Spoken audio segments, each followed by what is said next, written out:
सांगोला विद्या मंदिर इथे 10वी बोर्डचे जे काही एक्झाम सुरू आहे तर ते बोर्ड एक्झामचे क्वेश्चन पेपर या ठिकाणी एका रूममध्ये ठेवण्यात आलेले होते.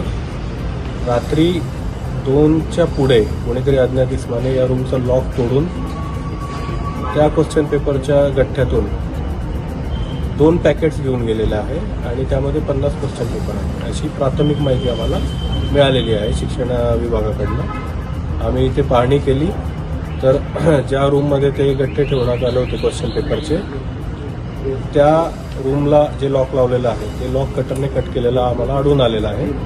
आम्ही आमचे फॉरेन्सिक एक्सपर्ट, डॉग स्क्वॉड आणि फिंगरप्रिंट एक्सपर्ट यांना बोलवलेलं आहे आणि त्यांच्या मार्फतीने आणि आमच्या लोकल पोलीस स्टेशनची टीम आणि आमची लोकल क्राईम ब्रांचची टीम यांच्या मार्फतीने पुढील तपास करत आहोत. या ठिकाणी सीसीटीव्ही सर्व बंद आहे.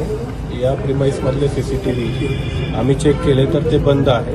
त्यामुळे इथले फुटेज आम्हाला रात्रीचे मिळू शकलेले नाही. बंदोबस्तासाठी पोलीस वगैरे पण नव्हते या ठिकाणी बंदोबस्तासाठी एक आमचे पोलीस कर्मचारी आणि होमगार्ड होते तर त्यांची चौकशी आम्ही करतो आहे. जे कोणी दोषी आढळतील त्यांच्यावरती आम्ही आमची डिपार्टमेंटल कारवाई करणार आहोत.